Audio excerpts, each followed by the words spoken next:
Saya ahli kelab suami doktor. Saya bukan doktor. Bila saya cakap something tentang perubatan, jangan anda nilaikan apa yang saya sebutkan itu dari perspektif mana nasihat profesional sebagai seorang pengamal perubatan. Tidak. Sebab saya bukan ahlinya, cuma saya tahu sikit. Apa yang saya beritahu setakat yang saya tahu. Prosesnya macam mana? Wallahualam. Macam mana boleh morfin menyebabkan kita mimpi ngeri? Saya tak tahu. Cuma saya tahu morfin memang mencetuskan benda itu pada setengah orang yang tidak tolerate dengan morfin, kan? Okey. Now, the most complicated part is, di manakah mazhab? Adakah mazhab itu input, ataupun proses, ataupun output? Pada pandangan saya, wallahualam, dengan sedikit ilmu yang ada ni, saya melihat mazhab itu sebagai proses dan bukannya input. Bagi orang yang terlalu ketat dalam persoalan mazhab, dia mungkin menganggap bahawa mazhab itu ialah input. Therefore, kalau ada hadis yang sahih tapi tak diguna pakai dalam mazhab dia reject hadis tu. Sebab itu bukan input dia. Sedangkan kita kena faham dengan limitation yang natural. Di zaman Imam Syafi'i, di zaman Imam Abu Hanifah, kalau Imam Syafi'i tahu 100,000 hadis tapi tak tahu satu hadis, adakah menghina Imam Syafi'i? Tak hina, biasalah tu. Sebab proses untuk tahu satu hadis bukannya senang. Travel daripada Iraq pergi ke Mesir, sampai ke Mesir, hadisnya sahih ke tidak? Tak sahih. Allah, punya letih jalan. Tak sahih apa dia, tak boleh pakai hadis tu. Tapi saya knowledge. Bukan macam sekarang. Hadis ni sahih. hajigoogle.com kan? Dapat jawapan, oh sahih, gini semua dan sebagainya. Kita terlupa kepada proses yang susah itu, yang telah dimudahkan oleh teknologi, kan? So bagi orang yang taksub mazhab, dia akan menganggap bahawa mazhab itu adalah input. Tetapi kita bear in mind balik, kata Imam Syafi'i bahawa mazhabku ialah hadis yang sahih. Maknanya kalau ada hadis yang dibuktikan sahih tapi tidak diguna pakai oleh Imam Syafi'i kerana limitation yang ada pada zaman dia, mungkin hadis itu tak sampai pada dia, ataupun kekurangan maklumat untuk menganalisa hadis itu, yang kemudiannya dapat diatasi, sepatutnya tidak ada masalah untuk kita menerimanya. Poin saya lah. Yang penting di sini ialah elakkan sama ada taksub dengan mazhab ataupun anti mazhab. Anda mazhab-mazhab ni tak kira, anda pegang dengan Quran dan Sunnah. Rujukan anda Quran dengan Sunnah. Habis tu macam mana kamu proses Quran dan Sunnah tu? Maknanya dia proses sendiri, dia buat mazhab sendiri. Saya dan kawan-kawan yang belajar di Jordan, kami selalu ditohmah oleh orang sebagai orang yang konon-konon belagak mustahil. Sebab pelajaran kami tidak terikat dengan satu mazhab. Sebab bila kami belajar di Jordan, biasanya kalau dalam subjek fiqah, buka dua kitab, kitab Syafi'i, kitab Hanafi, letak dua kitab, baca sama-sama serentak, and then comparekan hujah masing-masing. Kalau boleh pilih, pilih. Tak boleh, kekalkan option yang ada. Orang kata, oh ini nak jadi mustahil ni. Tidak. Mustahil proses Quran dengan hadis from scratch, from zero. Kami cuba memprosesnya berdasarkan huraian-huraian yang telah dibuat oleh ulama mazhab, kerana faktor-faktor yang pelbagai yang boleh dinilai semula. Maknanya orang yang anti mazhab, saya tak nak mazhab, tak penting mazhab-mazhab ni semua, maknanya dia menolak segala proses tafsiran yang telah dibuat terhadap Al-Quran dan dia buat sendiri. Apa qualification yang awak ada? Kan, itu poinnya lah. Dan ketaksupan itu sama dia taksub menerima dan taksub menolak, dua-dua tak elok. Sebab apa? Apa Allah sebut dalam surah An-Naml ayat 34? Semasa Permaisuri Sabah yang dikatakan Balqis namanya tu kan, menerima berita akan kedatangan Nabi Sulaiman ke kerajaan Sabah ni dekat mana? Dekat Yaman, ya, negara Yaman Selatan. Semasa dia menerima kedatangan Nabi Sulaiman, Permaisuri Sabah ini telah membuat satu statement yang Allah rakamkan dalam Quran. Kata Permaisuri Sabah, innal muluka idza dakhalu qaryatan afsaduha wa ja'alu a'izzata ahliha adillah. Raja-raja ni perangai ni kalau dia masuk satu negeri, dia akan hancurkan negeri itu dan orang-orang yang dihormati akan dihina. Permaisuri Sabah ni concern. Dia takut yang Raja Sulaiman ni nanti bila dia datang ke Sabah, dia akan buat macam tu. Siapakah Permaisuri Sabah? Seorang penyembah matahari. Tapi oleh kerana statement itu betul, Allah iktiraf statement dia dengan sambungan ayat itu. Kata Allah Ta'ala, wa kadzalika yaf'alun. Raja-raja memang macam tu kebanyakannya. Kata Allah SWT. Apa poin? Satu perkataan benar, walaupun ia diucapkan oleh seorang penyembah matahari, mesti diterima sebagai kebenaran. Walaupun yang menyebut innal muluka idza dakhalu qaryatan afsaduha wa ja'alu 'izzata aliha adillah itu ialah seorang penyembah matahari, tapi oleh kerana dia itu benar, Allah Ta'ala mengiktirafkannya. Wa kadzalika yaf'alun. Memang raja-raja macam itu. So maknanya kebenaran harus diambil sebagai kebenaran hatta ia keluar daripada mulut seorang bukan Islam sekalipun. Begitu sekali Islam memuliakan kebenaran. Soal who is who, soal nombor 2. Yang penting apa yang dia cakap. Okey, ini poin dia. Sekali lagi, boleh lagi ke? Boleh minit lagi. Saya tak ada kekerasan masa. Saya boleh terus berceramah sebelum 10 hari pagi 18 bulan. Okey, sekarang ni big picture. Ya, last part pada bahagian ibadah ni. Big picture yang saya maksudkan ni ialah saya nak berikan sedikit gambaran kepada anda tentang punca khilaf mazhab dalam memberikan penyelesaian. Saya buat perbandingan antara dua mazhab, iaitu mazhab Syafi'i dan Hanafi. Okey. Biasanya dalam mazhab Hanafi, apabila kita ada masalah nak semayang, katalah tak boleh menutup aurat, tak boleh ambil wuduk, tak boleh menghadap kiblat, mazhab Hanafi akan emphasize supaya semayang juga. Dan semayang tu sah ke tidak? Sah. Dalam Syafi'i pula, selalu kita dengar apa yang diistilahkan sebagai sembahyang menghormati waktu. Apa punca benda tu datang? Okay. Di dalam mazhab Hanafi, sembahyang ini ada 4 bahagian. Okay. Yang pertama ialah taharah, yang kedua menutup aurat, yang ketiga menghadap kiblat, yang keempat sembahyang. Okey, solat. Kalau sekiranya ada satu bahagian yang kita tak boleh buat, katalah misalnya kita tidak boleh bertaharah. Siapa yang tak boleh taharah? Misalnya pesakit di hospital mangsa kebakaran, third degree burn contohnya. Kalau tak boleh berwuduk, kita ganti dengan tayamum kan. Orang yang terbakar, wuduk tak boleh, tayamum pun tak boleh. So nak buat macam mana? Kalau dalam mazhab Hanafi, penyelesaiannya ialah oleh kerana taharah tak boleh dah taharah. Boleh tak menutup aurat? Mungkin boleh. Kalau tak boleh, tutup. Okey. Boleh tak menghadap kiblat? Mungkin boleh. Tapi kalau tak boleh dah. Conscious tak? Sedar tak? Kalau sedar, semayang tetap wajib. Maka hak mana yang boleh buat? Solat boleh. Menghadap kiblat boleh. Menutup aurat tak boleh. Ambil wuduk tak boleh. Semayang juga. Adakah semayang itu sah? Sah. Sebab itu yang terbaik yang kita boleh buat pada perspektif mazhab Hanafi. Okey. Dalam mazhab Syafi'i, 4 poin ni, taharah, menutup aurat, menghadap kiblat, solat, dianggap sebagai satu unit. Bukan 4 ibadah yang berasingan. Okey. So kalau sekiranya ada satu yang tak cukup, sedapnya Ustaz. Apa ni? Kalau sekiranya ada satu yang tidak cukup, katalah misalnya tak boleh menghadap kiblat. Apa contoh tak boleh menghadap kiblat? Jalan kapal terbang. Kan? So nak menghadap kiblat kat bawah. Takkan nak menerap ke? Oh kan? Apa ni? Tak boleh menghadap kiblat. Apa ni? Mana belakang? Jemaah umrah, bukan jemaah haji. Jemaah umrah dan tiba jemaah haji. Kalau anda tengok flight yang balik pada Saudi, kadang-kadang saya frustrated. Kan? Macam-macam pandangan cara nak semayang. Ada yang semayang membelakangkan bangku. Kalau ni bangku flight, kan? Katalah ini bangku flight kan? Ini penyandar ni. Semayang gini lah. Dah tu berjemaah lah tu.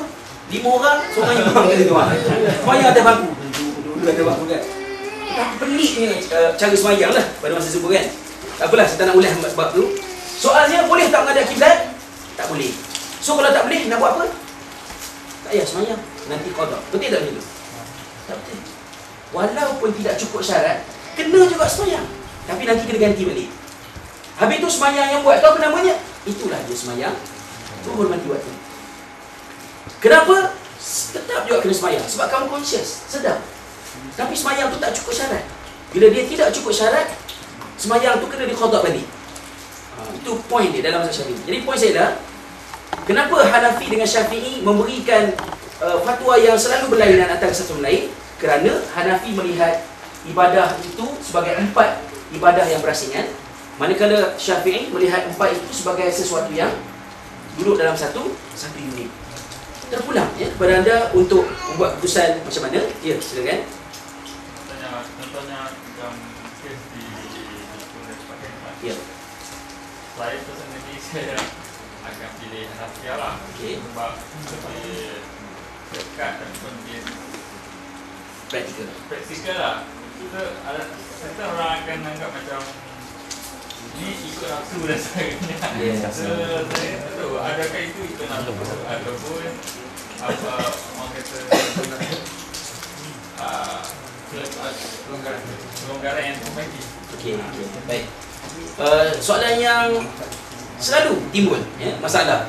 Bahkan misalnya dia kata okey, kalau you nak pilih Hanafi, semayang cara Hanafi, wuduk pun kena cara Hanafi. Biasanya akan disebutkan itu. Baik. Saya appreciate to certain extent, setengah-setengah ustaz mungkin dia faham macam yang saya faham, tapi dia kena juga sebut macam tu untuk mengelakkan daripada orang ramai membuka option yang terlalu luas sehingga tidak berdisiplin dalam mengambil. So dia letakkan syarat itu. Yang mana mungkin dalam ceramah umum orang ramai dekat surau ke, mungkin saya akan emphasizekan benda yang lebih kurang sama. Tapi kalau dalam crowd yang saya yakin boleh faham, saya tegaskan bahawa setiap satu ibadah adalah merupakan ibadah yang berasingan. Bukan sahaja antara wuduk dan solat, bahkan movement dalam wuduk sekalipun, setiap satu movement ada hadis yang mewakilinya. Maka ia boleh diadili secara berasingan. Maka tidak semestinya kalau semayang cara Hanafi, wuduk pun kena cara Hanafi. Peraturan yang sepatutnya ialah apa sahaja kaedah yang kita nak buat mestilah dengan pengetahuan. Itu yang paling penting. Anda tahu kenapa anda buat macam tu. Kalau anda pilih option yang ada dalam Hanafi, anda faham argument dia bagaimana. Itu untuk amalan sendiri. Tapi kalau misalnya anda faham, tapi anda tak boleh nak explain, maka sebaik-baiknya janganlah impose kepada orang. Contohnya, sentuh lelaki perempuan, pada pandangan saya tak batal wudu. Sebab apa? Hadis-hadis Nabi menjelaskan bagaimana Rasulullah dengan Aisyah, Rasulullah sebelum pergi masjid, Rasulullah akan cium dahi isteri dia. Satu maknanya romantik Rasulullah sebagai seorang sahabat kan. Kita sebelum pergi masjid, kawan gorengkan kerin, nak balik Aisyah orang makankan kerin. Itu pesanan suami Melayu lah ya. Tapi kalau Nabi dia cium dahi isteri dia sebelum dia pergi semayang kan. Bila dia cium dahi isteri dia, Nabi SAW tu pergi semayang, Rasulullah tak renew wuduk dia kan. Masa Qiyamul Lail, oleh kerana bilik Nabi itu sempit dalam rumah bersama dengan Aisyah, bila Rasulullah sujud, dahinya duduk atas kaki Aisyah. Rasulullah tolak kaki Aisyah dan teruskan solat. Rasulullah tidak berhenti dan renew wuduk dia kan.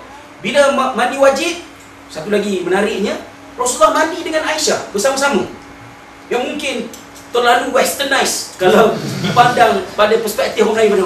Oh, mandi lelaki perempuan sama-sama, suami isteri kan. Tapi Nabi mandi dengan Aisyah. Macam mana baginda SAW mandi? Mereka mandi daripada bekas yang sama. Tidak mungkin mandi daripada air bekas yang sama tidak berlaku persentuhan. Maknanya banyak bukti yang menunjukkan bahawa hadis berkenaan dengan bersentuh lelaki perempuan itu tidak membatalkan wuduk, ada asas dia. Okey, saya faham dia tu. Tapi saya tak erti nak cerita ke orang. Kalau tak erti nak cerita ke orang, jangan impose kat orang. So bila balik ke rumah kan, jumpa dengan pak mentua ni, orang baru kahwin ni kan, jumpa pak mentua, saya khabar semua, kami nak pergi masjid. So pegang tangan wan. Macam tengok kan. Mati sampai dia. Ya Allah, terus masuk saf, tak baru membahaui wuduk kan. Apa cerita kamu ni, kau belajar bahasa Jepun, kau ikut mazhab apa? Kan? Ada dah ustaz, saya kata boleh. Jangan macam tu pula. Lebih baik taklid dengan Imam Syafi'i daripada taklid dengan saya kan. So pointnya ialah, apa sahaja option yang kita nak ambil, syarat pentingnya ialah kita faham argumentnya. Okey? Pada saya itu adalah kaedah yang lebih sejahtera dan tidak menimbulkan konflik. Okey? So point saya ialah dalam hal ini, kenapa isu ini sangat penting? Kerana ini pengalaman saya di hospital menghadapi masalah yang mana kita tidak dapat menyelaraskan hukum dalam satu polisi yang standard. Sebab apa? Sebabnya mereka ni di hospital ataupun umumnya orang Islam, kita ni tak boleh nak pilih satu pendapat yang kita boleh share sama-sama. Maksudnya ada give and take. Nak juga pertahankan pendapat masing-masing. Contohnya dekat UK, telah sampai ke satu peringkat kerajaan UK bersedia untuk memberikan cuti umum Hari Raya Aidilfitri untuk komuniti Muslim dengan syarat tarikh Hari Raya boleh distandardkan. Itulah masalah kita dapat kenaikan. Ada orang nak puasa, nak raya ikut Mekah. Ada orang nak raya ikut Karachi. Ada orang nak raya ikut Mesir. Ada orang nak raya ikut Algeria. Kan? Macam-macam masalah yang timbul. Samalah juga di hospital. Bila pesakit, katalah lepas operation, kita nak macam mana pun patient oriented. Kita ke arah nak bagi pesakit boleh semayang. Bukan tak boleh semayang. Kan? Bagi nasihat. Saya nasihatkan kepada pakcik semayang. Ya? Maknanya kalau tak boleh ambil wudu, maknanya boleh sapu khuf, boleh gini dan sebagainya. Lepas tu datang pula misalnya seorang doktor lain ke, ustaz lain ke, mana boleh semayang, tak sah semayang boleh, semayang tapi nanti kena ulang balik tu. Takkan nak gaduh depan patient lepas operasi jantung, kena orang itu kan.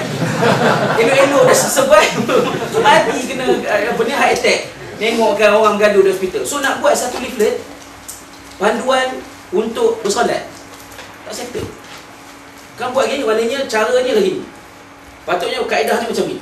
Kalau orang bantah, tidak, ada pandangan lain mengatakan kena macam ni, akhirnya kita tak dapat bertolak ansur dalam memilih satu sebagai polisi. Kita bagilah. Tapi kalau patient kata tak, mengikut pandangan saya, semayang saya ni tak sah, saya kena ulang balik. Tak apa, semayang juga, jangan tak semayang lah. Tapi nanti ulang balik, yang penting kamu semayang. Kan, maknanya poin dia macam tu. So ini banyak menjadi masalah. Okey. In other words, dalam soal kita beragama ini, persoalan yang timbulnya ialah persoalan di antara azimah dengan rukhsah. Apakah maksud azimah? Azimah itu hukum asal. Rukhsah ialah kelonggaran yang diberikan. Okey? Soal mengambil antara azimah dengan rukhsah, manakah yang lebih penting? Soalan ni saya tanya kepada pelajar yang akan fly ke UK pada bulan 9 ni. Bulan puasa, betul tak? Nak puasa ke tak nak? Kalau dia nak puasa, tak apa, saya silakan. Dia nak ambil azimah, nak puasa, rukhsah tak nak pakai. Okey, boleh buka puasa kalau musafir. Baik. Dia keluar daripada rumah pukul 8 pagi. Dia telah puasa start pukul 6. Dia naik flight pukul 12.30 hari waktu Malaysia. Okey, dia fly siang. Okey. Sampai di London pukul 6.30 petang.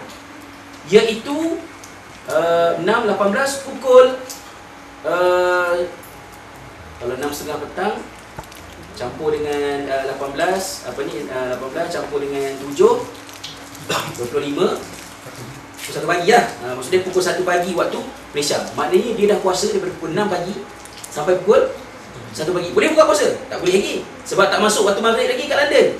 Dia kena tunggu sejam, pukul 7.30 baru dia buka puasa. Maknanya kalau dia puasa dalam flight, dia berpuasa selama 21 jam 10 minit.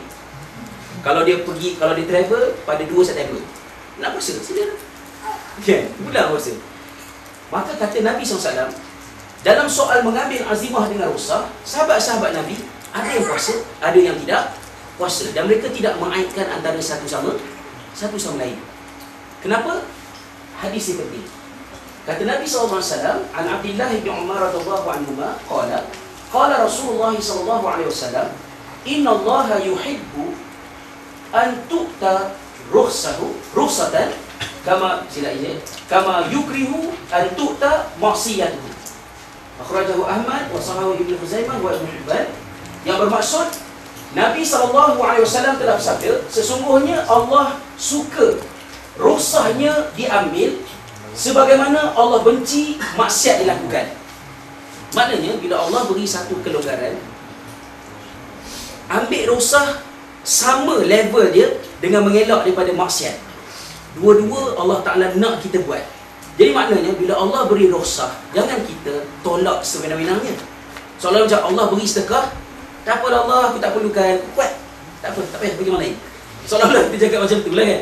Jadi maknanya bila ada kelonggaran, antara kelonggaran itu misalnya kelonggaran yang mungkin didefinisikan sebagai peruntukan yang ada dalam mazhab lain. Contohnya di Malaysia, nak membayar zakat, ikut Syafi'i, zakat mesti dibayar mengikut makanan kita. So kita kena bayar zakat dengan beras. Tetapi for so many years, membayar zakat dengan beras tidak praktikal. Maka analisa dibuat, didapati peruntukan yang dihuraikan dalam mazhab Hanafi yang membolehkan zakat itu dibayar dengan harga beras tersebut diguna pakai dalam negara kita, maka kita bayar zakat dengan duit.